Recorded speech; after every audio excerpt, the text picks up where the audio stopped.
Oh, eto, sagutin natin to.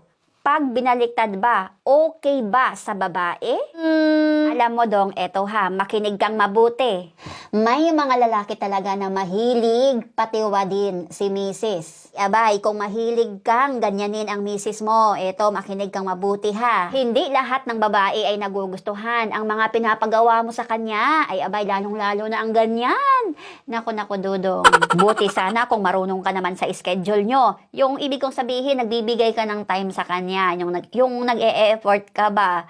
Yung para maabot niya yung happiness niya. Oh, kasi may mga lalaking tamad Gusto nila yung gawin lang yung kung ano lang yung gusto nila. Baga makasarili ba, ganon.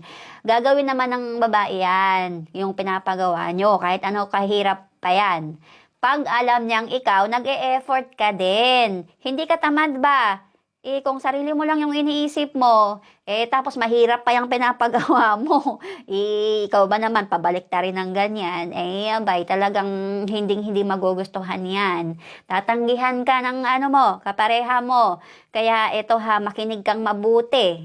Hindi yan. Hindi, mali ka sa inakala mo. Hindi yan. Hindi magugustuhan ng babae yan. Kaya huwag mo nang ipagawa. Siguro 1 to 10 ay baka 2% lang ang may gusto niyan. Kaya naman ha, yung tanong mong yan ay hindi lahat ng babae ay nagugustuhan at kawili-wili ang ginagawa ng mga ganyang klaseng mga techniques. Kaya iba na lang ang gawin mo, bawiin na lang, ikaw na lang yung mag-effort para sa kanya.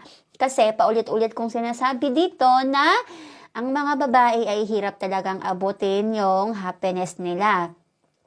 Mahirap, kaya dapat mag-effort ka. Lalo na pagod pala si misis. Maraming trabaho. Tapos wala pang gana. Tapos bigla-bigla mo na lang pati 'di ba? Pababalik ta rin ng ganun yung gusto mo masunod. Kaya pero anyway, sa totoo lang, may gusto naman.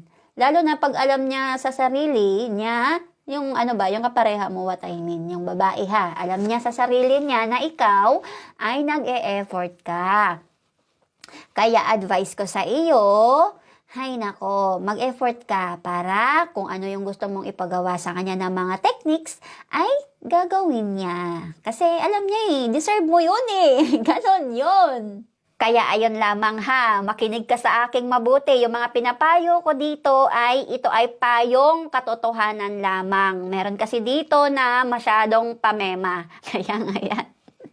Kaya payong lang yan, katotohanan lang dito. Real talk lang tayo dito. Walang walang eme-eme. Walang basta yun na yun. At syempre, bago ang lahat, lagi kong sinasabi dito, always honor your wife, love your wife, respect your wife. So, yun lamang. Maraming salamat. Pasensya na matagal-tagal akong hindi nakapag-upload ng vlog dahil masyadong busy sa trabaho.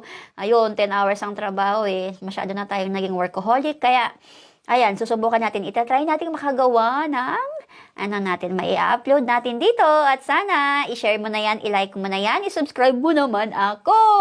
Ayun lamang. Thank you so much. Bye!